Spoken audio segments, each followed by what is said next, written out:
This week on the Baseline Podcast, Josh and I are discussing college football as well as the NFL, specifically how there's been some struggles of young quarterbacks in the NFL and what needs to happen in order to fix it. And then we also discuss some of the big games that have happened last week and some of the big games that are happening this week in college football. What is happening? Who's on our Heisman watch list? Who's in our power rankings? All that and so much more coming up on the Baseline Podcast. Hey everyone, welcome back to another episode of the Baseline Podcast. I'm Ben. That's Josh. Josh. Wow, we're gonna restart that intro. That's the first time. That's the Why first time not just leave that? Because I want to sound least capable to talking, not like slurring. Least capable. All right. Hunting rabbits. 5, 4, 3, 2, 1. Hey everyone, welcome back to an episode of the Baseline Podcast. I'm Ben, that's Josh, and why am I laughing? Well, because the first take of the intro was awful. I was talking like I was hunting rabbits, but we are here alive and well. It's crazy here in Hungary, Josh, because it's been raining so much that the Danube is flooding. It feels like it's been depressing over the last 4 or 5 days. But you know what? Sports have kept me alive and well. Josh, what have you been doing over the last week or so? Well, dude, since all the traveling and fun stuff and all I guess in early September is done for me, I've been trying to get locked back into my normal routine. I think I said that last week, but it's getting easier. Yeah, it's getting easier, but yeah, trying to get back in after being off for a while, even for somebody that like is usually pretty consistent, is not always the easiest. And also the sleep part. It seemed like at work before on night shift, the hardest time to stay awake was in the middle of the 12 hours, and now it's the end of the 12 hours. So, dude, on the bright side, I'm crashing when I get home, sleeping like I'm out like a light, which is that must be nice because I have to get up at like about 5 a.m. every morning, and it's been fine. But I'm full-time sub, so like when I do have a lot of sub days, it feels like a 50-hour shift, and I come home and I just nap. Like I was never a napper, and then now I'm just like I want to go. I'm gonna sleep for a few hours. But you know what? That's life. Anyways, there was a lot of sports that happened this past weekend, including our Browns, and Florida State is still awful. We'll get all that in a second, but let's talk about the NFL first. Josh, why don't we recap our Brownies? Hit it off. Yeah, this was an ugly looking final score, just like I think you and I both predicted. Yes, we did. It's also a game, like I said, that I'm glad that I don't have to watch, since it was a weekend that I agree. had to work. And from looking at the box scores and stuff, I mean, it looked like the offensive line did better job of protecting Deshaun Watson than it did against Dallas. But also at the same time, the receivers didn't really do a whole lot to help his cause either. But I'm also kind of annoyed just checking Deshaun's past chart and stuff. This guy's supposed to be a guy that was going to open up the playbook and do things that Baker Mayfield couldn't do. He's doing the same thing. And against the Jags, he only attempted 6 passes that were farther than 10 yards away. Yeah. Like I thought we traded 3 first-round picks and gave this guy over 200 guaranteed because he could, take us to that next level offensively. It is interesting because also the fact that the Saints put up 44 against the Dallas Cowboys makes me go, how bad are the Browns? Like, honestly. How bad are we offensively? Yeah. No, and I say this, like, look, I don't know if it's Stefanski is confused now how to run an offense considering Chubb is now out. Like, and, maybe he thought he was going to be back sooner. I have no idea. And also the fact that the best running back we could find on any free agent market all year was the guys we have is just it's mind-boggling on that side of it. But no, I'm with you. Like Watson is one of those guys. Like, dude, I try to hold on hope, man. Like, every Browns like I'm trying to be like it's gonna get better. But at this point, it's been 2 years. Like he's only getting older, and at one point, and I know I said this last week, and I don't want to be this person, Josh. I don't. We're 1-1. But when is it time? Like, when is it time just to, swallow the gap of all the money and in some cases move on? I hate saying that. Like, do you wait until maybe Garrett leaves, or you wait until, but like, you're in the prime of a chance to go win a championship, and I feel like you're literally a quarterback away from maybe doing something pretty spectacular. And I hate to say that when you're paying a guy over $200 million guaranteed dollars. It's just again, that's just my thoughts. I just feel like when is it going to be the point where D Haslam and Jimmy Haslam decide, you know what, you've been a waste of our money. When is that going to happen? I'm not going to say it is. Maybe it changes. Maybe Watson leads the team to a 14-3 season, or maybe a 11-6 season. But it's making me very uncomfortable when he's not throwing the ball down the field. When you do have two threats, which, by the way, Mari Cooper has been nowhere. Jerry Jeudy has been nowhere. You haven't had Njoku. Like, I just, at this point, it's like watching paint dry. Honestly, it is. That's the other thing is like, as like out on Deshaun as I have been relative to the rest of the Cleveland fan base, I don't know if Jameis Winston or anyone else on the roster would do much better right now, given like how bad the offensive line performed against Dallas and how the receivers have been like mostly non-factors as well. And it's like, maybe we should have, sent Amari Cooper off in that trade to get Brandon Ayuk over here. I don't know, but yeah. So we have not as much talent around our quarterback as I think what we initially thought too, but that also kind of just comes with the territory when you give a quarterback that much money is you don't have as much to at least the surround defense him is with good. stuff. At least the defense is good. Sort well, of. How good was it against Dallas? No, it's dude, it's like this whole team, man, like, okay, Josh, I hate to say it. Doesn't it feel like we're back with the old Browns again? Like I have this feeling this year, like we're just back to 2017, 2018 Browns, and it just sucks. This sounds more like the 2014 Brian Hoyer Browns that were in the first place for a little while. Maybe more like that. Yeah, like they're good enough. They're good enough to compete, but they're definitely not good enough to make it anywhere close to the playoffs. Not quite like DeShone Kizer level Cleveland Browns. No. Yeah, that was atrocious. Also, I will say after we talk about the Browns, let's briefly talk about our man Bryce Young and how both Josh and I were correct on our draft picks way back when, and we'll discuss that after the Browns. Yeah. Also, kind of going across the board too in the NFL, it just seems like bad quarterback play is been pretty common. Like Trevor Lawrence in this game was 14-30 for 220 yards, didn't get a touchdown. I think I saw the Jags have lost 7 straight games now. Wonder when they'll be when the potential talks will finally like go away. And it's like, this is the real Trevor Lawrence. And there's no more potential that he's going to reach other than this. Also, the Eagles have finally been brought to the fact that they're not that good of a team. Maybe not as good as like what they should be. Yeah. But I mean, also Saquon Barkley, I don't know if you saw the Manning cast, but Peyton Manning about lost it when Saquon Barkley dropped that wide open pass on 4th down. That I just think it was saved hilarious. Me in fantasy football from being buried by Bryce Palm. Oh, and Bryce. Then the Hurts pick actually made him go from a 1-point win to a 1-point win for me. Dude, Bryce Palm, friend of the show. Love you, Bryce. Yeah, friend of the show. We do love you, but man, that was a double gut punch right there. But no, that's been interesting. And again, we'll preview the Browns game this week in a second.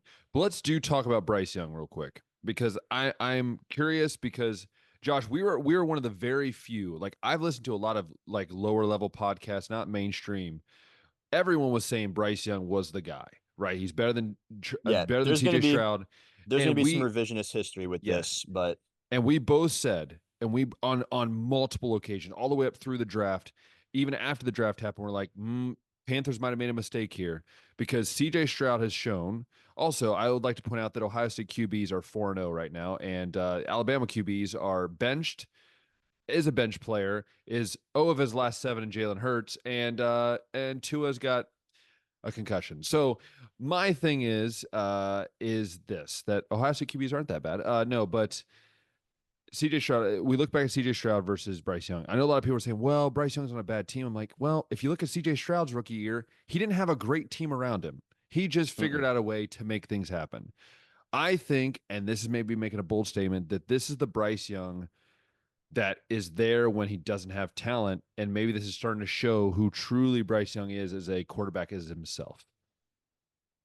Yeah. I mean, what are we starting to see? Like the size is really, really starting to hurt him. And when you don't have the size, when you don't have the size, like what Kyler Murray doesn't have and like what Russell Wilson doesn't have, you have to have some elite traits that can compensate for that and overcome it, which, he doesn't. Like Kyler's got the the freakish Speed, athleticism, the speed. He can roll out of the pocket. He can sling it downfield because he's got arm strength. And Russell Wilson had like, the mental the capacity. Like he was shiftiness as well. smart. Yeah. And he also was elusive to an extent too.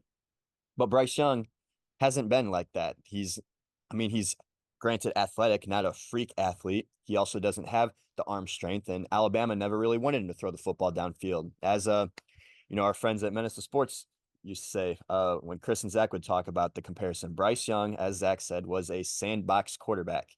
10 yards in between the hashes was his prime spot. He didn't really like to go out to the sidelines. He didn't like to, go further than, 20, 30 yards. All that stuff was stuff that CJ Stroud could routinely do in his sleep.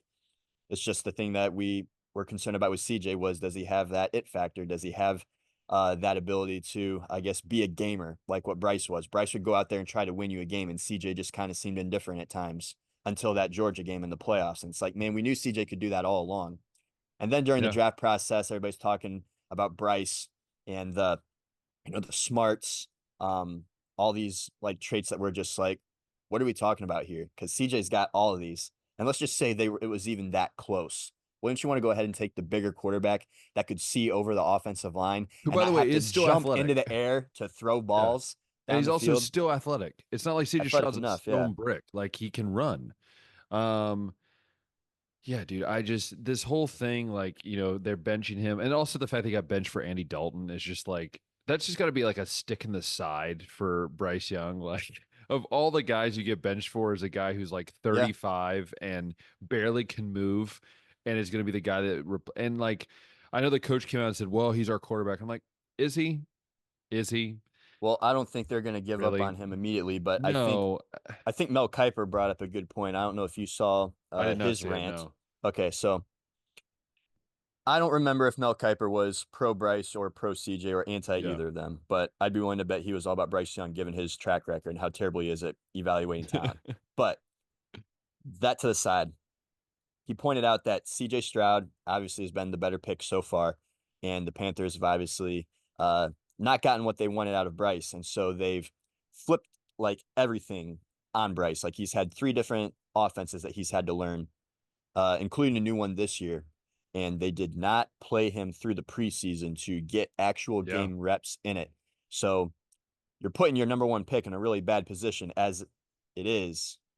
It's just then you don't even let him, which is a Panthers thing. And then you don't even let him like come out here and like actually practice that in the preseason. Like, that's what the preseason is for. Like, all these teams sit quarterbacks that, even the veterans need to get out there sometimes and learn a new system too, because it can set them behind like in the first couple weeks of the season. And we might be seeing a little bit of that too with Bryce. And if you even think about it, it definitely could be the system and just the culture and the Panthers, because you look at the last 2 quarterbacks that played for the Panthers. I know Sam Darnold's balling up there in Minnesota, and Baker Mayfield's looking like a legit top 10 quarterback in Tampa Bay right now. And you got to be sitting there as Panthers fans going, what's happening? Right. Like, and I think it goes back to, if, like, I get your head coach likes a guy, but the ultimate thing is like, what's going to change our franchise? And I think it's a combination of both. Like, hey, let's get a culture setting and get a quarterback. Like, what I love about D'Amico Ryans, right, is he's put a culture in. He said, CJ's our guy and we're going to stick by him, but this is going to be our culture. And for me, that's like, you don't see that out of Kyler Murray, right? Kyler Murray's saying, like, I don't need to force feed Marvin the ball. Dude, hello, knock, knock. Did you see what he did when you did give him the ball? Like, like, these guys are so selfish sometimes. It's like CJ Stroud, you never hear him come out and say, I need to do this or that. It's like, I just need to play ball. I need to deliver the ball to my teammates no matter who it is. And I think that's what makes certain quarterbacks, achievable. Look at Justin Fields. Like, the Steelers are stupid if they run Russell Wilson back out there. Justin Fields might not be his numbers aren't popping off the sheet, but everyone follows him. They love him. They're going to play with him. And to me, Justin Fields, the best thing ever happened to him was he left Chicago, because look what's happening to Williams over there. To Caleb Williams, even after going out and getting wide receivers. It's the same thing all over again. And I think Justin Fields might have a resurrection in Pittsburgh, and that could provide a career boost that he really, really needed. I don't know. I think Pittsburgh's just got this machine that doesn't let them finish under 500 ever with Mike Tomlin because Justin Fields is He's got not the the same reason they're numbers winning these at games. Watson. He's got the same numbers as Watson right now. Pretty much. Atlanta was an 18-10 win. He had 156 yards in that game, no touchdowns or picks. And then Denver wins 13-6. Yeah, I know. With 117 yards, 1 touchdown, no picks. It's like this is textbook system moving for him. But unlike in Chicago, he's not having a bunch of misses. Yeah. Like finishing below 50% completion, and he hasn't had any interceptions yet. So yeah, that is true. I'll give a little bit of credit there. And he also hasn't been used like in the run game as much as he was in Chicago either. So maybe he's gonna have some longevity there. We can even talk about another resurgence. You were talking about resurgences and just players in general. J.K. Dobbins leading the NFL in rushing after missing basically 2 straight years in Baltimore, goes to the Chargers under Jim Harbaugh, like his hated rival in college, and they've handed him the ball, and he's ran for 266 yards in 2 games. Dude, if you got this dude in fantasy, which I have friends that like picked him up in like the 12th round and are now just like loving this guy. I mean, yeah, we've said this, Josh. This is the J.K. Dobbins that we knew back when he ran for 2,000 yards at Ohio State in a season. Like, this is J.K. Dobbins. This is the guy that we always knew who he was, for sure. I had the opportunity to get him too, but I took Gus Edwards because I figured he'd be the starting running back by like maybe week 2 or week 3 anyway. But yeah, nope. Didn't work out. And who would have thought Justin Herbert? Well, I had a feeling Justin Herbert would only have 274 passing yards through 2 games in this system. I love after how you trade away. I love how Harbaugh was like, Harbaugh was like, yeah, this is our quarterback. We're going to like live by him. Like, no, you're not. You're going to go back to the old Michigan offense and just run the ball. You're going to JJ McCarthy this guy, man. You're just going to run And the thing is, we know Justin can sling it. Yeah. But when you trade away Keenan Allen, you let Mike Williams walk, you bring in J.K. Gus Edwards. You knew what was happening. You address the offensive line. You go and get a guy like Joe Alt, who actually week 1 didn't allow a single pressure against Max Crosby. Like, so it looks like that dude's the real deal. On that note, too, though, talking about passing, shout out Quentin Johnston getting 2 touchdown catches in that game against Carolina. After we ripped him, by the way. Good for him. After we just ripped him for a year, just telling him how terrible a pick it was. Good for that guy, man. So, but I good do things think going on in I LA do think for the Chargers. Need to preview the Browns game before we move on to college football. Let's preview the Browns game this week. What are you thinking? What do I think about us versus the New York Giants? The 0-2 New York Giants. Dude, the Giants are bad. The Giants are bad. They're coming off of a 21-18 loss to Washington. They also lost week 1, 28-6 to the Vikings. 21-18, by the way, with Washington not scoring a touchdown. But can I say That's that again? The other thing. Washington did not score a touchdown and they lost. I'm sorry. I read that. I can't remember everything that went to it, but there were other like crazy they lost their from kicker. that game. The Giants lost their kickers. They had to go for 2 every time. So that's part of the reason why, because they scored 3 touchdowns, but had to go for 2 every single time. Man. So that's what happened. They had to go for 2. So then they like missed the 2-point conversion. So then 7 field goals by former Browns kicker, by the way. So they had Cade York. They cut Cade York, the Commanders, and then they signed Seibert, which is another Browns kicker. Just revolutionary. Austin Seibert. Yes, which I think is hilarious that Cade York, the Browns got a 6th-round pick for Cade York, and then they cut Cade York, which I think is great. Yeah. Man, well, I think you got 2 fan bases that I think are mostly, I'd say, fed up with their quarterback. And I don't know, maybe even hoping for a little bit of, if you're Cleveland, you're hoping for the playoffs. The Giants, I'm just laying out some context before. I think this should absolutely be a Cleveland Browns win on our home field. Should be. Yeah, if you're a Giants fan, I think at this point you want to just see Daniel Jones continue to struggle. And then draft a QB. Yeah, so you can come in here and maybe get Quinn Ewers or Shadur Sanders or Carson back or somebody like that. Shadur Sanders in New York City, that is the most Shadur Sanders place to go. Like, stick him in New York. I don't know. It's up to Deion. Get him out of the mountains. Remember, it's up to Deion. Remember, Deion's the one that gets to choose where he goes. Yeah, when you're NFL royalty, like the Mannings not letting Eli go to the Chargers, or you're Deion, and you're a Sanders, I'm sure you got some. I might want to wait for like 2 years and get Arch Manning. I don't know. Arch Manning might end up being a dude. That too. And also, after getting like the absolute crap kicked out of you because your offensive line sucks, wouldn't you not want to go to the Giants and have the same thing happen to you? I'm Oh sure my Daniel goodness. Jones could vouch for going for somewhere else too. And also, that's my thing. And I think that's part of the thing with this game is like we need to see Myles Garrett and all of the D line just eat them alive. I want to see Myles Garrett in the backfield every single play, just making it life terrible. I want to see. Yeah, exactly all that. I want to see Tomlinson getting in the backfield. I want to see Garrett getting in the backfield. I want to see Hurst getting in the backfield. I want to see JOK getting in the backfield. Like all these guys doing some damage to this offensive line because the opportunity's there. Yeah. And it looks like from what we've seen the first two games, this is going to need to be a defensive-led team. I'm not sure what our offense is going to score until Nick Chubb gets back or until Amari Cooper finds his hands. Yeah, I think this game's one of those games where I'm really feeling like the offense is going to maybe kick it up just a little bit, not a lot. I think maybe the passing game comes alive slightly, not a lot. I'm going to make a bold prediction. I'm going to say Watson throws for 200 yards. I don't think that's a bold prediction for most, but that is a bold prediction for the Browns. Watson throws for 200 yards and 4 touchdowns. That's my bold prediction for the game. And I'm going to say, prediction here, I'm going to say the Browns win. I'm going to go 31 to, I'm going to say they put 31. Yeah, I know. I'm making real. Now that's another bold prediction. 31. I'm going to go 31-17. I do think that the Giants will score a few cheap touchdowns, but I'm going to be 31-17. Give me a 27 to 10. 27 to 10. I'll give us, we're going to score a couple field goals because we're not going to finish some drives. Maybe Watson or the run game gets something. Maybe we get a defensive touchdown because of a sack fumble. But I am confident that our defense can hold the Giants to 10. Another prediction. I have 2 bold predictions with this. One defense prediction is that Myles Garrett will have 3 sacks. And my second bold prediction is there will be a sack by a defensive back.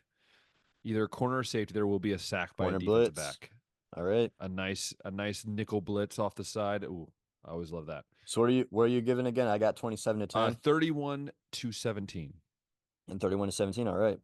So about the same, and just a little different number wise. Yeah, margin's about the same, but yeah. Yes. Sounds good. All righty. Yeah. College football. College football. First blanket statement for how the weekend went. I was pissed by how many terrible roughing the passer and targeting calls that there were this weekend, Ben. It's college football, and you know that's what's supposed to happen. Is just, but even more so, like going to the LSU South Carolina game. That pick 6 that South Carolina got called that back. Annoyed me so much because Garrett Nussmeier, who's not a quarterback anymore, got blocked, and they called roughing the passer, and it took the touchdown back. And I mean, LSU ended up winning that game. But also, that changed the game. Dude, he got leveled. Like that was a nasty block. Totally within the book, though. No, I will say this. First off, though, if you're like, you have to know they protect the quarterback even when like he didn't need to block him. That was the other thing. It's like if you're the South Carolina coach, you're thinking like you go to him and go like, what are you doing? Like I know this is a legal play, but like in your mind, it's like they're gonna be watching you, and the fact that you're doing that way behind the play. That's as a coach, like as someone who is a coach, I would have been like, dude, idiot. Like that sort of thing.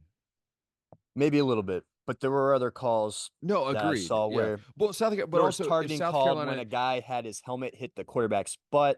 There was another one that was called when it was just a regular tackle and the ball didn't get out. We've said I think Kurt Herbstreit said this. Like there needs to be a review, and Joel Klatt said at the end of the year there needs to be a review on what is exactly targeting, because we saw in the Ohio State game against Western Michigan, Igbinosun didn't.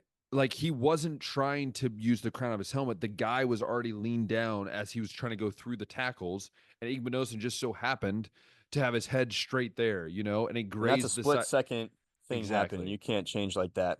Exactly. Josh Pate had a theory from listening to his show that after Tua got the concussion, and there are going to be a lot of extra eyes on football this weekend, that the officials probably had a bunch of meetings with league offices and stuff, and they were saying absolutely nothing bad can happen this week that doesn't like go unchecked or like without consequence.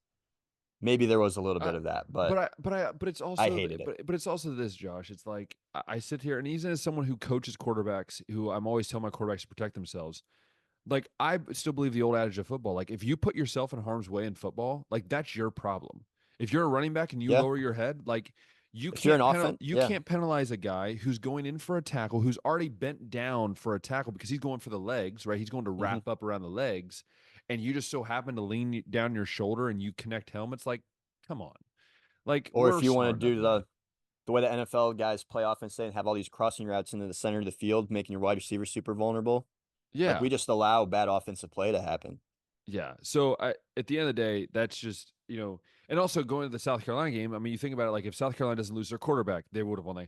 LSU did everything did not. LSU was down win. 17-0 in this game. Yes. So I think this is a character win for LSU on one hand, because normally when they get in situations like that, they've kind of been a team to like just walk away and like lay down, but they didn't give up.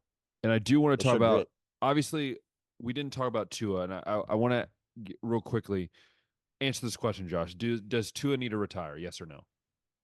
He probably should. I mean, I'm not like, as someone who played quarterback, I know how hard it is to walk away from the game.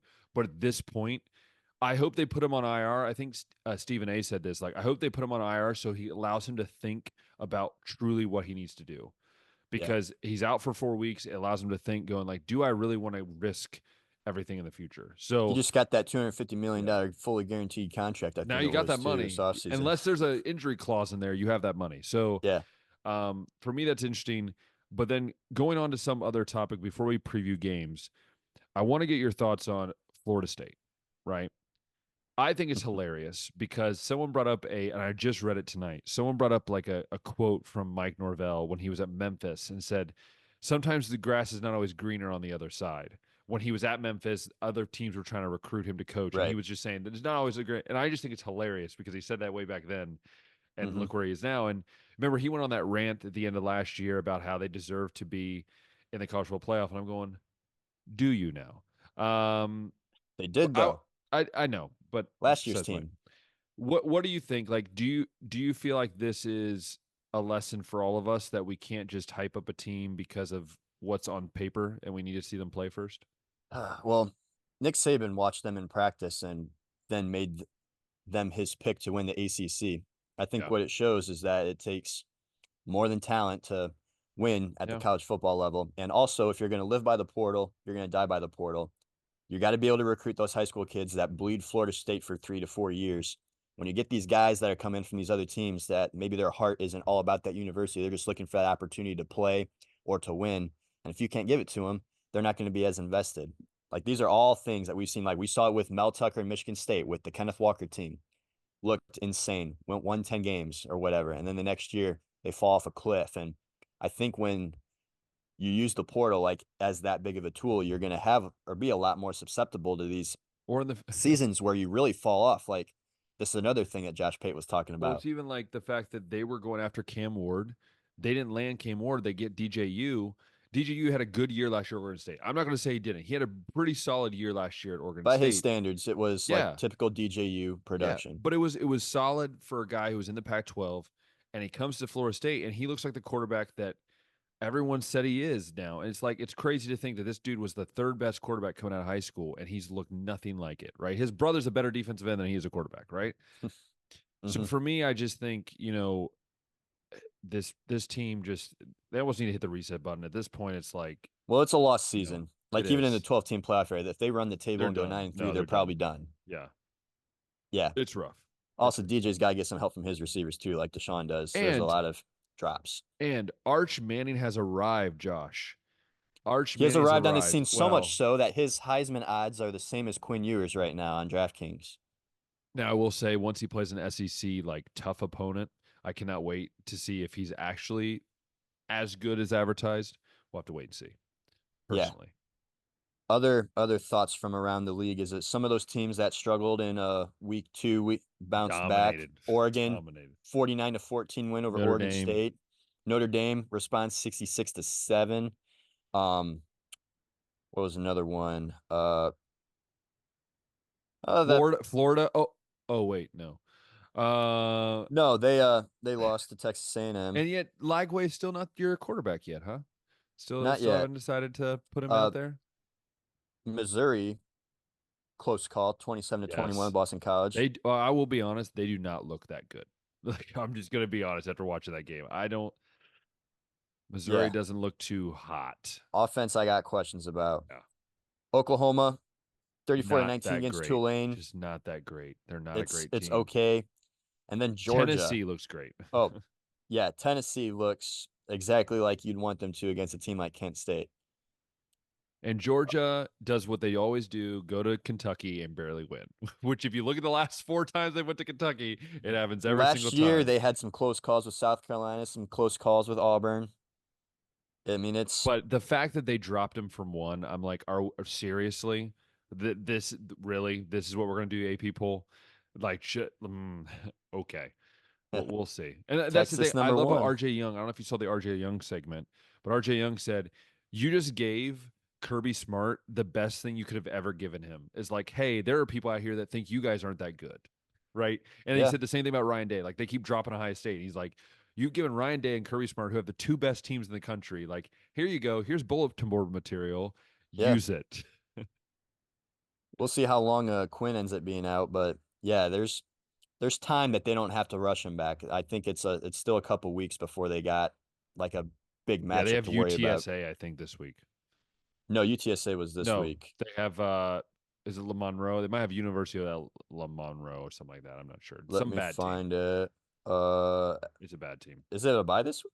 No, it's UL Monroe. You're right. Thank you. Correct. UL Monroe this week, and then Mississippi State the week after that, which is also going to be a win.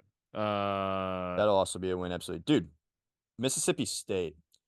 We talked about how tough Florida's schedule is, and it is. But listen to Mississippi State's schedule from here. They did lose to Toledo. I know, but it's going to make it all that much more brutal. So they do get a easy one against Florida this week. But then they got to play Texas, Georgia, Texas A&M, and then they got Tennessee coming up a little bit after that, plus Missouri and Ole Miss to end the season. No, but I think we all thought Mississippi State was going to be bad. Real bad. Yeah, we did. Bad. It just doesn't help when you got to play like all top 10 teams in the country too. Did you have any other nothing observations? From no, other than the fact that I think that there's so many new Heisman watch list people on my list this week. I can tell you that. So week 3 booked right there. Do we want to go ahead and give our power rankings going into week 4 and our Heisman watch and then list we can give our week 4? We can give our previews. And then we'll talk about those 5 games. Should I review real quick? Review so the viewers remember. Because do it, said I remember too. Yes, I know, because you always forget. All right, our power rankings this past week were, mine was Ohio State 1, Georgia 2, Texas 3, Ole Miss 4, Miami 5. Josh's was Ohio State 1, Georgia 2, Texas 3, Ole Miss 4, Tennessee 5. I'm going to just come out and straight up tell you that mine have not shifted. Mine are going to be exactly the same. Yes, Texas had a dominant win, but also losing Ewers, I think, kind of counterweights the fact that Georgia struggled. So for me, my list is not changing. I think these are the 5 best teams in my mind right now. Yeah, I was thinking about that too. Like, without Quinn Ewers, what are they right now? I think it kind of weighs it out. But then I also thought they've got depth at quarterback. They do.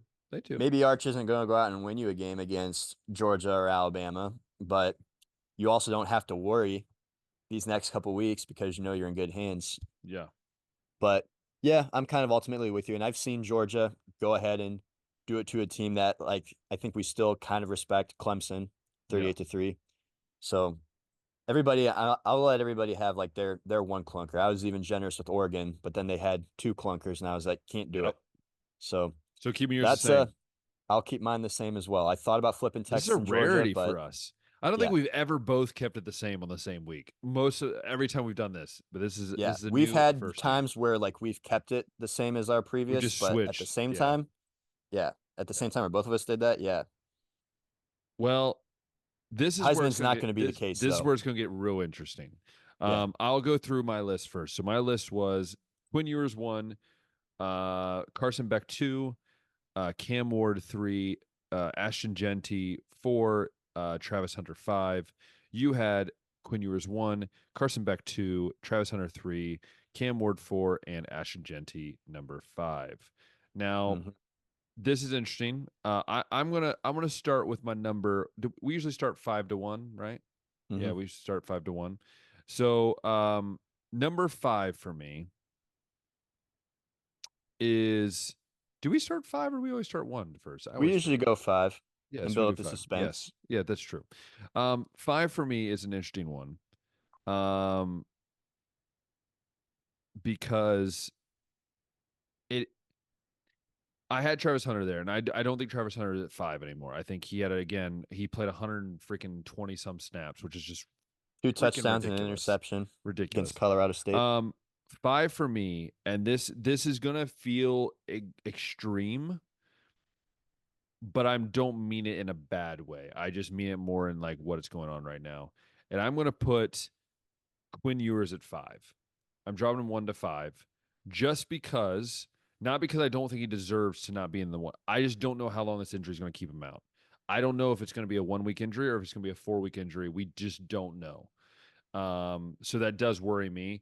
And so for me, I still think he's a top 5 candidate because when he's in there, he's one of the best to do it. I'm just going to drop him to 5. Yeah, I was trying to think of how far I should drop Quinn too, because if a push does come to shove, I mean, how many games you played is going to matter, and that's going to also affect the season totals and stuff too. So I didn't drop him out of my top 5, just like you didn't, but not quite that far. I'm keeping Ashton Gianti here at 5. Boise State, I don't think played last week, but I'm gonna go ahead and keep him there anyways, just because I'm not gonna drop him out just because like his team didn't have a game. But yeah, I'm gonna keep Gianti there. But I do have Quinn dropping to 4 though, and that's just kind of like a wait and see kind of move more than anything else. For me at 4, I have Ashton Janty. I want to keep him there. I think, this dude, he's just fun to watch, man. Like I love these running backs that are like not the top level of D1, but they're just so good that they could still dominate the top level of D1, and they're just so much fun to watch. And he's definitely one. I don't see him not running for 100 yards. He might run for 100 yards in every game. Maybe there's one game where he runs for like 90 yards, but Oregon was the hardest game on their schedule, and I think he could run for 100 plus every single game. And yeah, I think it's gonna be fun. Be that next great Boise State running back. We've seen guys like Ian Johnson and Doug Martin. I think Jay Ajayi was also there. Yeah, they can put him out there. Oh, so and you said for 4, you said you had Quinn Ewers. Before right? I got Quinn, yeah, I dropped him from 1 to 4 for now. So for 3 for me, I'm going to put Jalen Milroe. Jalen Milroe is entering the chat. Ooh, new name. Part of me is because I just watched him play and I went, wow. And one of the biggest things for me in the Heisman is if I say wow, like if I'm saying wow and I watch you play both throwing and running, it's like, yeah, you're in my box. Because I was never high on Jalen Monroe because I always felt like he was missing something. And there was just something about this past week where I'm like, if he keeps this up, it's gonna be real hard. It's kind of like Cam Ward. It's gonna be real hard for me to say he doesn't deserve to be in New York. He's just that good when he's on point. This is tough for me. I got a new name, but to say what you just said about Jalen Milroe, the guy had so many Heisman moments last year, but he also had so many awful moments last year. So many bad moments. So for Jalen, he's definitely the caliber of player that can make that trip. He's got to be consistent with it, and he's going to have a lot of hard games coming up, but also a lot of moments to be in the spotlight and for people to see what he can do. I also have a new name, but it's not Jalen Milroe. It is Jackson Dart. I knew it. That was my other guy that I thought about putting in.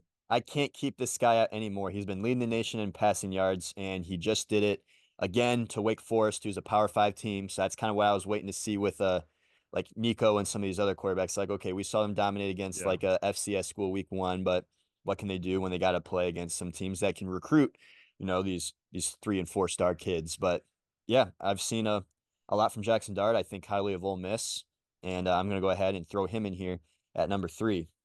I would have put him in. I think if I would have dropped Quinn Ewers, he would have been in. I just think for me, I don't. It was too hard for me to pick between the two, but I wanted to go with Jalen Milroe, and then number 2 for me is Travis Hunter. Actually, no. Sorry, my list is wrong. No, it's right. Yep, Travis Hunter 2 for me.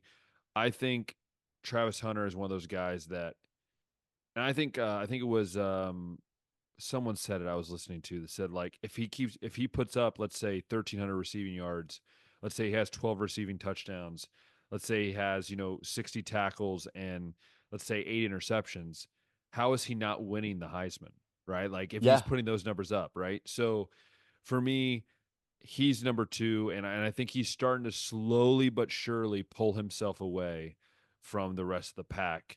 So I have him at number 2, and I think he's going to stay there for a while. And I got him at 2 as well. I thought I might have been crazy for putting him there, but I am not. No, I don't. I mean, I'm not as high on him. I think more of because just the way he plays the game drives me nuts sometimes. But we don't like the culture over in Colorado, but no, but I think it. But I will say that someone brought up a good point. Like he's going to have to choose one for the NFL. He can't do both. Like in the NFL, yeah. it's a different world. I know he thinks he can, but if he does do that, he's going to have a really short career. It'll be 4 years because of injury. So I think he has to end up choosing one at the end of the year. But for now, he's a Heisman guy. Yeah. Yeah. And I mean, I'll go ahead and throw kind of like a Shohei Ohtani comparison here. He's not just capable of playing wide receiver and corner. He's really freaking good. One of the best in the country at both spots. And like you said, if he's got like numbers like that, why shouldn't he win it? Yeah.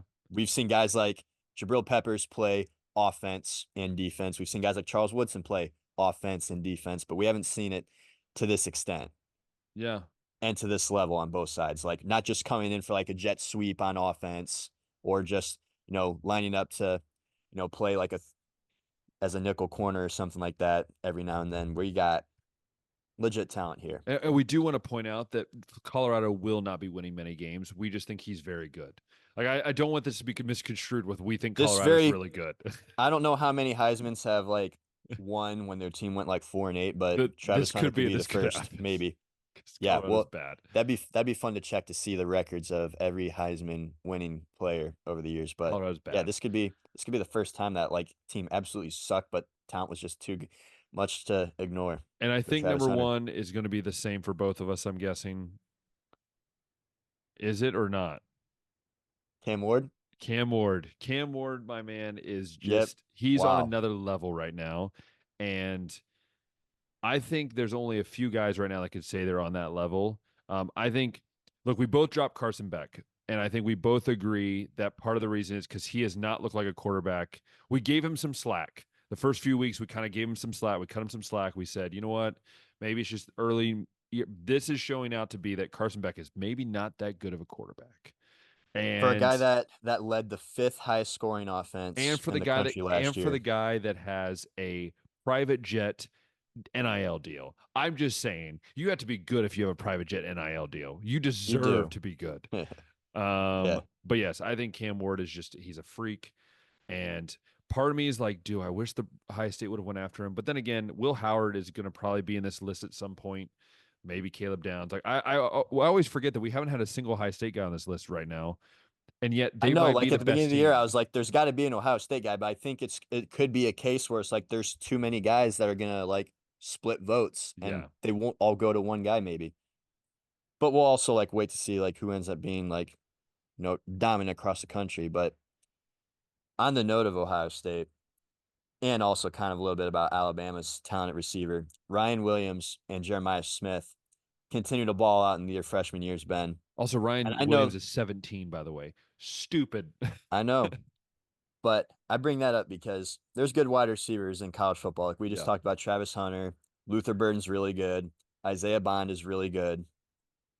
How crazy would it be to say right now that Ryan Williams and Jeremiah Smith both end up as Biletnikoff finalists at the end of the year? It's not crazy because I think Zach Smith said it on the Menace to Sports podcast. He said that he would take freshman right now, Jeremiah Smith, over last year, Marvin Harrison Jr. By the way, that's the Biletnikoff winner. The Biletnikoff winner. Biletnikoff winner, Marvin Harrison Jr. Because if you watch, and Ryan Williams is good, but I think Ryan Williams has been like more of a spot guy right now for Alabama. He seems to get like 3 receptions for like 100 yards, mainly because he just gets long bombs. Jeremiah Smith is doing stuff where he gets the ball at like 7 yards and then just outruns everyone. right? He's a man amongst boys, and he's only 18. To think that Ohio State has him for 3 more years, and that Alabama has their guy Williams for 3 more years, you're talking about 2 dudes that might break every record in each school's history when it comes to receiving.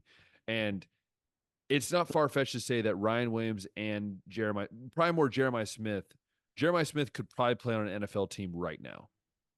At this moment. Yeah, like right now, Ryan Williams is supposed to be finishing his senior year of high school.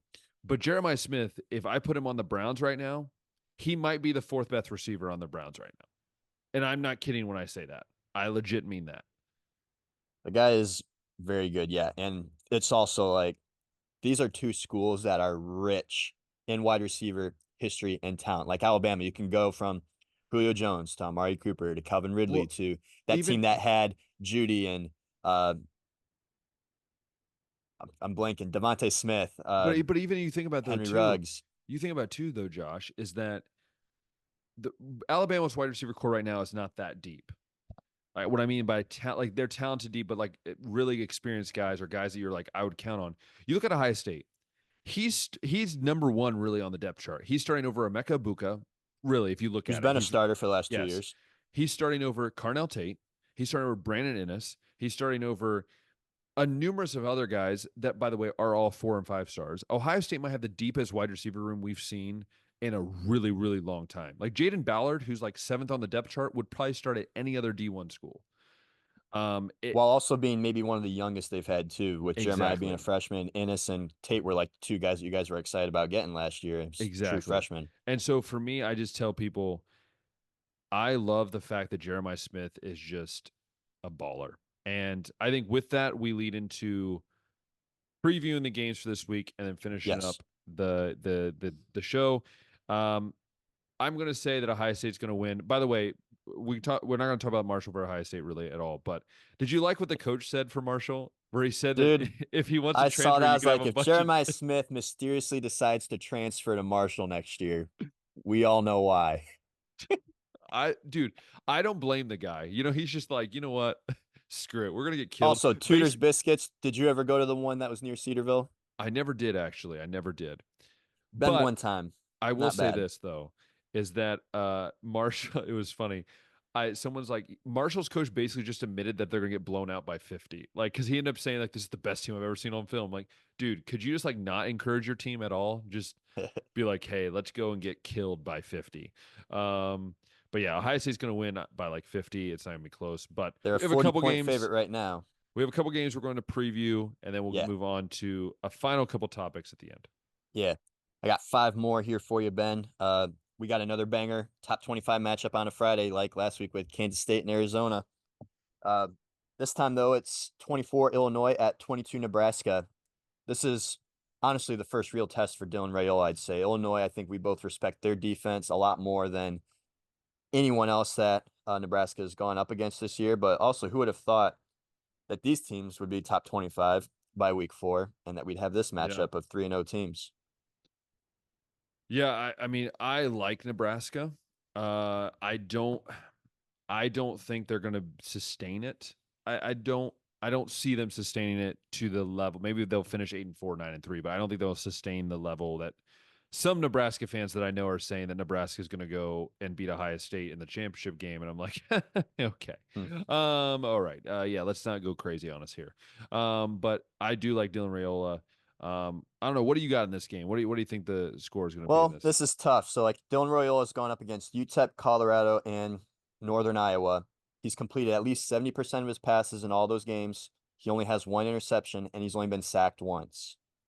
This could maybe be a spot for a freshman quarterback to struggle a little bit or maybe have some of those freshman moments against an Illinois team that's allowed 0 to Eastern Illinois. Granted, everybody probably would allow 0 to Eastern Illinois, but then just 17 to Kansas, and then just 9 to Central Michigan the week before.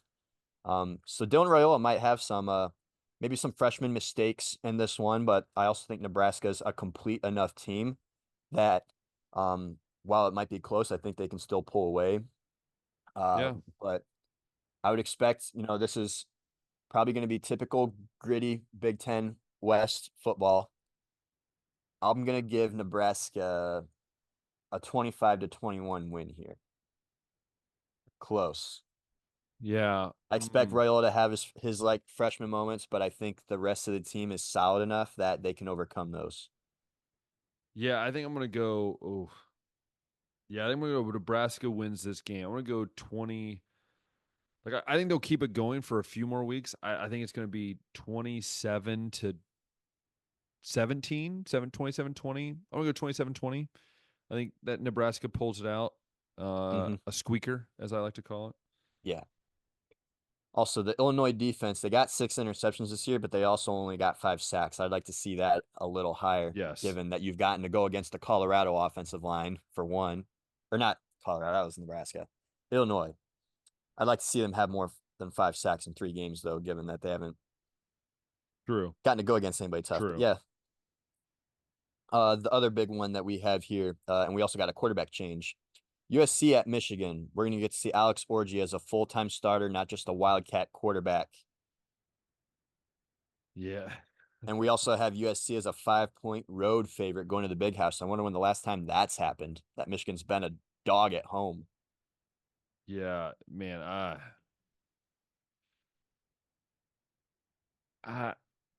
This game is so weird, man, because like part of me is like USC's not tough enough to go up there and beat Michigan, but then I'm also like Michigan has no quarterback. Like I don't like both sides. I'm like this is a coin flip for me. I just don't believe that Michigan's going to score enough points. I just don't think they will. And I never thought I would say that against a USC defense, but yeah, I just don't trust the quarterbacks. Like either guy is bad. Like they're just bad. Yeah. So I'm gonna go Michigan. I'm gonna go USC 21, Michigan 13. And that's being generous. Yeah. First off, we saw USC shut out Utah State, and I know it's just Utah State, but when have we ever seen USC shut out anybody for one? True. And then you do like tough it out against LSU and win that game 27-20. But yeah, Michigan is not gonna be able to bully too many teams, and as crazy as it sounds, I'm not sure if they'll even be able to bully USC at the line of scrimmage. Agreed. And I also don't think that Alex Orji's got a good enough arm to like really, make them. I mean, he's just a big bowling ball with that can throw. And that's also not like Donovan Edwards is racking up the yards either you can count on in this one either for any kind of offense.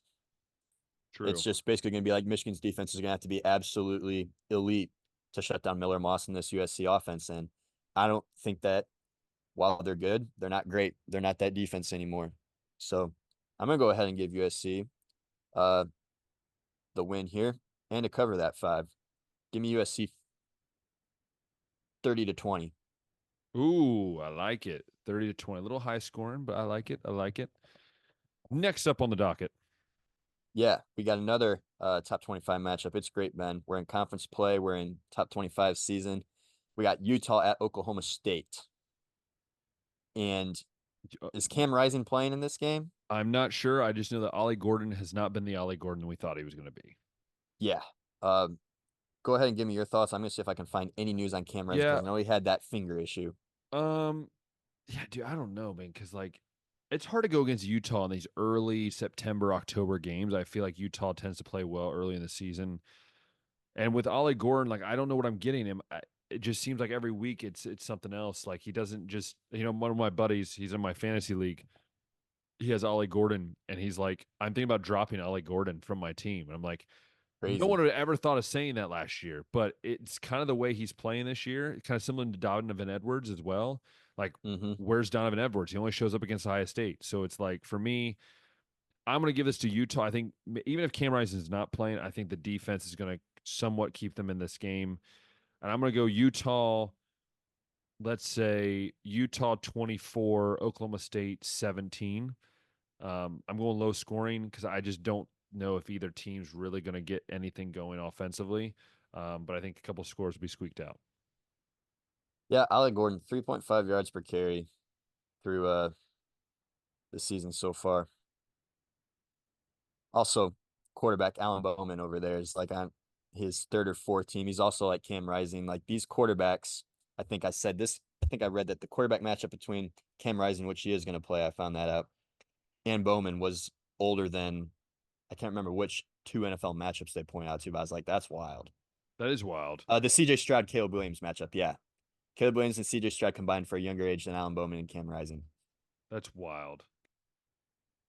I'm with you though. I like Cam Rising. I like the Utah defense. I think that Oklahoma State's gonna have to figure out how to get some kind of a run game going if they want to be like a serious contender.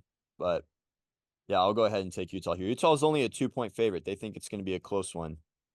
And man, give me a 27-23 Utah victory. Ooh, I like it. I like it. This one, we're going to learn a lot from this game. This is Tennessee at Oklahoma. This is Oklahoma's SEC debut. They are also 7-point dogs.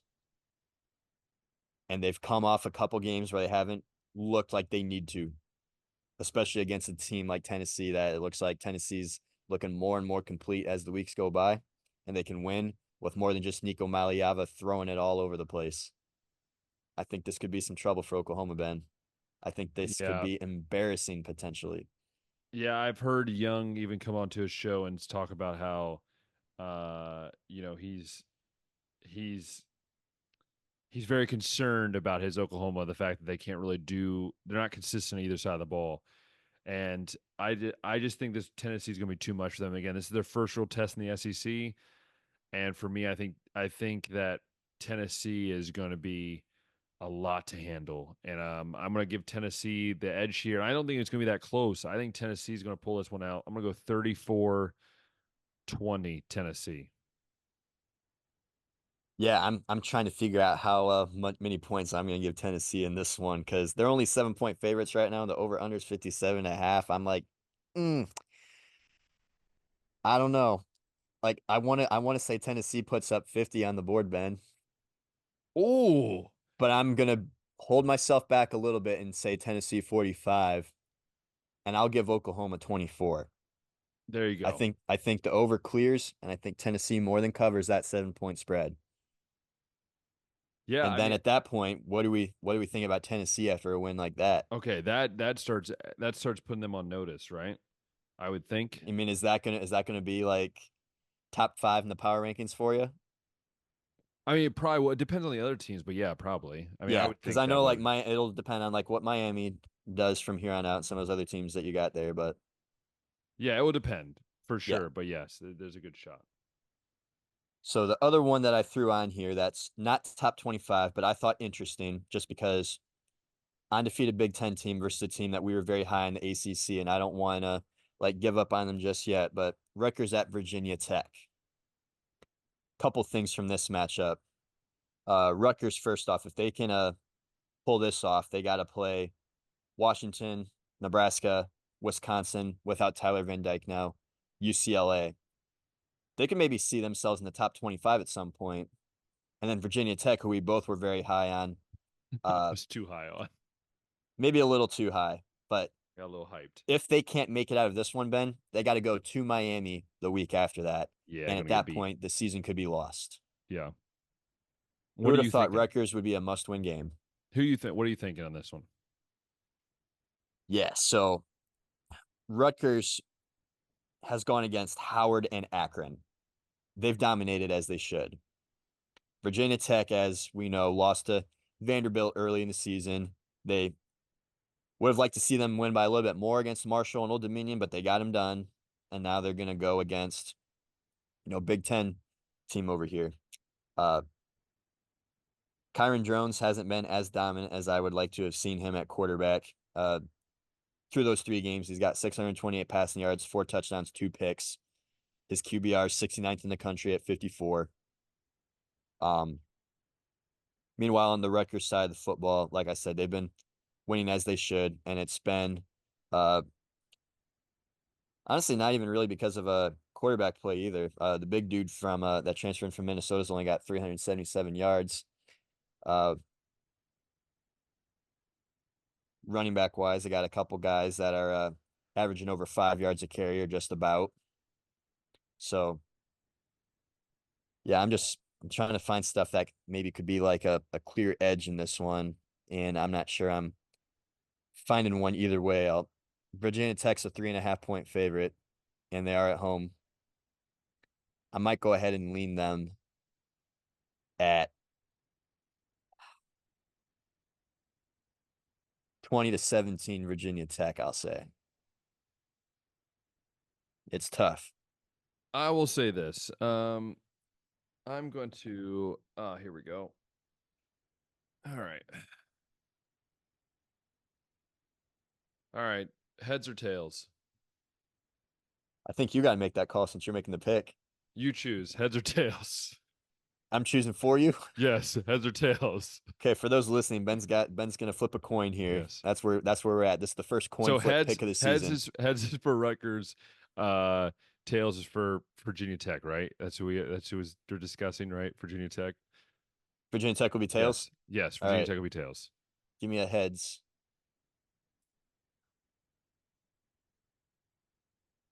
It is a heads. It's just the Hungarian coin, so it's the emblem. Okay. So it is heads. So you're going Rutgers. Yes, and the only reason is because of the coin flip, because I feel like the teams are too close, and I don't really know the difference between the two. So I'm going to go Rutgers because of coin flip. You're welcome, Coach Tim Bishop. You're welcome. Rutgers on a coin flip, man. All right, well, that wraps up the week of picks. I will say before we move on to our last little bit, I know you want to talk about baseball real quick. We do need to talk about Wojnarowski. Woj from the NBA, Insider NBA. The last ever news he broke was a Cleveland Cavaliers news. I just want to point out he is retiring from sports journalism, and he's moving into being the general manager at St. Bonaventure of the men's basketball program.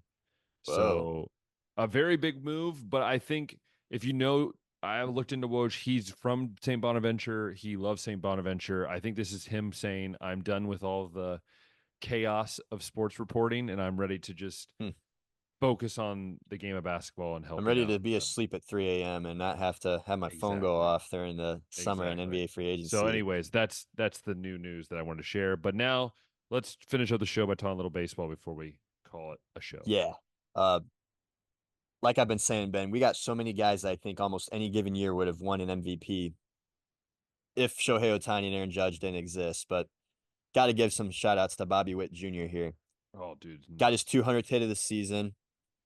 Became the first shortstop to finish with multiple 30 stolen base, 30 home run seasons. And he joins Judge as the first pair to finish with a 10 FWAR, wins above replacement, in a season since 2002, I believe it was. I'm going to go ahead and pull up the graphic here on my phone. Was Barry Bonds, and I'm going to go with Barry Bonds 2002. Barry Bonds was one. And, okay, NL or AL? At the time, it would have been American League.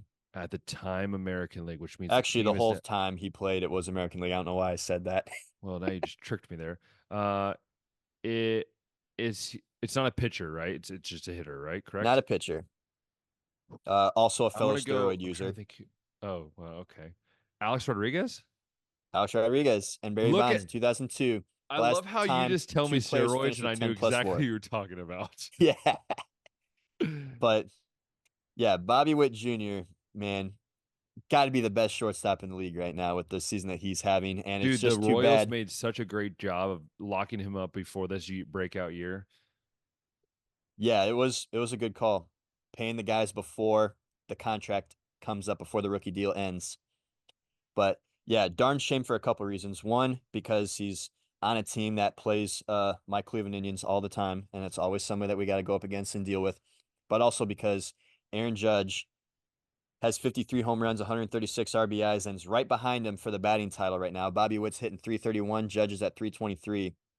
If Judge finishes the season as the Triple Crown winner, has all that WAR, can top 60 home runs, it's like, well, dang, we got to give it to him then. But Bobby Witt Jr. has more than an MVP, enough for an MVP season most years.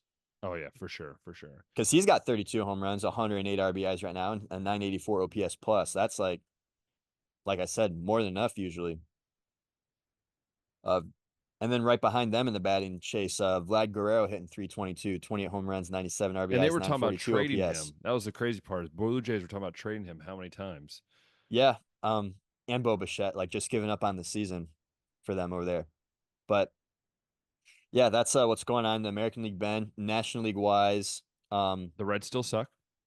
the Reds do still suck, Yep. but Shohei Ohtani is also pushing for that 50-50. He's got, I don't know if he's going as to it get it. stands, I feel like it's going to be close. well, as it stands right now, he's got 48 home runs and I believe also 48 steals. So he's got to get 2 more of each to be able to go ahead and pull that off. And he's going to Wouldn't it be have, so rude if like teams just started walking him on purpose just so he doesn't get it? Just like, no. like how they were with Judge when he was getting close to that 62nd home No. run. Well, this is what Shohei's got to do, Ben. He's got to get 2 of each of those. He's got 2 games against the Marlins left. He's got a 3-game series against the Rockies. Oh, that's It's not at Colorado though. No. But still, against the Rockies, bad pitching, worst ERA in all baseball. He's got a series against San Diego, and then actually they do finish with a 3-game series at Colorado. I think the stolen bases will happen. It'll be interesting to see if the home runs happen. How do they pitch him? I think that the stolen bases should happen. I feel like that's going to be 50 stolen bases for sure. Yeah. Yeah, the pitching will absolutely have something to do with that. I don't think. And I Yeah, and I think if you're the Dodgers, so I think if you're the crazy. Dodgers, I think you have a strong conversation with him in the offseason saying maybe you shouldn't pitch. And I know that he's going to say no to that, but maybe that's a conversation you have. Like, imagine throwing a guy that can get 200 strikeouts and throw 100. Yeah, we don't want you to pitch. but I mean, maybe it's. But I know where you're coming from. Like, you keep him from wanting to retire early, and whatever. Yeah. There was one other thing that happened in the league too. Juan Soto and Aaron Judge became, I think, the first pair of 40 homer teammates. 40 homer teammates since I believe it was Lou Gehrig and Babe Ruth did it, and I put it on our story, and I believe it was who's the other Yankee teammate? I can look. I put it on our story. Yeah, I'm trying to remember that one. I didn't save that one. Here it is. It is Roger Maris and Mickey Mantle and Babe Ruth and Lou Gehrig. By the way, Babe Ruth and Lou Gehrig did it 3 separate times. Are those just like Yankee pairs or like yes, MLB Yankee pairs? Yankee pairs. Gotcha. So the 3rd Yankee pair, which is incredible if you think about the history of that team. Right. This is the other thing that I was trying to find. Yeah. Along with Bobby Witt Jr., Salvador Perez topped 100 RBIs this season, becomes the 3rd duo this season to finish with 100 RBIs or to reach the 100 RBI mark. The other 2 being Josh Naylor and Jose Ramirez in Cleveland, and then Aaron Judge and Juan Soto in New York. So we got 3 pairs of teammates. We might have a couple more. Maybe not for the Reds. I was gonna say the Royals actually might have a 3rd get there. Pasquantino is at 97 right now. Yeah, the Reds all I got good for is stealing bases. That's what we're good at. We lead the league in stolen bases. That's stealing bases, and only if you like had a decent batting average where you could get on base to steal bases. Even Spencer more so. Steer has the weirdest season ever. He's hitting 230 with a 320 on base percentage, like a 413 slugging, and yet he has 89 RBIs. Like, who does that? Like, and he has 20 home runs, and yet he has 20 stolen base. Like, his season is so confusing to me. And yet we haven't seen Matt McClain all year, and Carson Strand we haven't seen all year, and De La Cruz has been stuck on like 63 stolen bases for like 3 weeks now. He's been stuck on. It's like I'm just like, why can't we get a guy that hits 50 and 50? Right? It's Great American. You should be able to get 50 home runs. Yeah. A couple other things to keep in mind, Ben, as we get near the end of the season is Tariq Skubal maybe getting that triple crown in pitching. We'll find out, though. Chris Sale also might get it in the National League, which is also crazy. Chris Sale, Ben, got to be comeback player of the year, right? Oh, yeah, and Cy Young, for sure. 17 wins, leads all majors. 235 earned run average, leads all majors. 219 strikeouts, leads all majors. Cy Young. I think, yeah, that's got to sweep it. Skubal in Detroit was doing that, at least for the American League, but he's fallen a little behind in a couple of those. But there's enough games that he could maybe catch back up. But yeah, and I know who's winning. Yeah, there's going to be a lot of great award winners. And Emmanuel Clase might reach 50 saves and also finish with the second lowest ERA, minimum 50 innings pitched, since I think Zach Britton. All I know is that the Guardians will be great until they have to pay him, and then they're screwed because they don't pay guys. You know? No, we do not. Not typically. You'll trade him for some unknown, like 4 relievers in the minor leagues, and maybe one of them will pan out. Yeah, but I just love how that's one thing that Josh and I can relate to is how both of our teams just trade all of our good guys, and then they don't pay, and then they trade them for nothing. They'll trade Clase and be like, "We already have the best bullpen in all of baseball. We're not missing that much." You're missing the whole saves there, bud. Yeah. Goodness. Yeah. But who else is throwing 102-mile-an-hour cutters? Yeah. Also, can we talk about Aroldis Chapman still throwing 105 at age 36? Can we just talk about how crazy that is? I've seen it with my own eyes when I went to Pittsburgh. I will say this. Can you imagine at one point he was a starter for the Reds? He came up as a starter. The first year he was with the Reds, he started 7 games, and he was the most wild, inaccurate starting pitcher I've ever seen in my life. As most 106-mile-an-hour he couldn't guys are. Throw it straight, and that's why they moved him to the bullpen.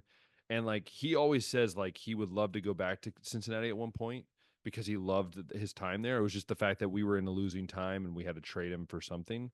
But during the prime of Aroldis in Cincinnati, he was nearly unhittable. That slider was so nasty. It was 89 miles an hour slider with nasty cut. Which is a 17-mile-an-hour drop off still from his fastball. Yeah, which is just wild.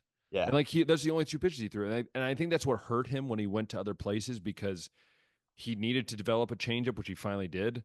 I think he's one of those guys that it's kind of like we said with Chris Sale. I think what made Chris Sale so much better is he's stopped throwing as hard and he started to rely on finesse and how do I get around hitters. And I think that's what Aroldis Chapman started doing the last few years is saying I don't need to throw that hard.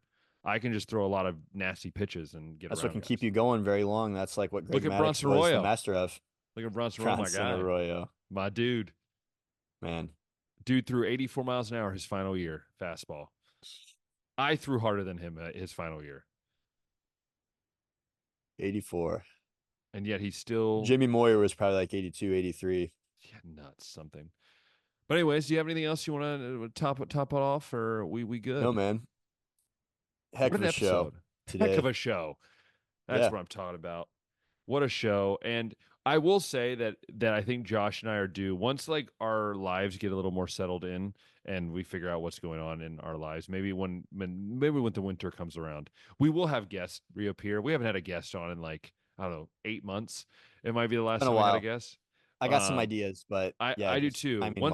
Once life gets underway, we'll be better. But we will bring some people back and hopefully have some new people on as well. So once again, we want to thank you so much for listening and watching. If you love watching on YouTube, click that thumbs up button, hit the subscribe button, hit the notification bell.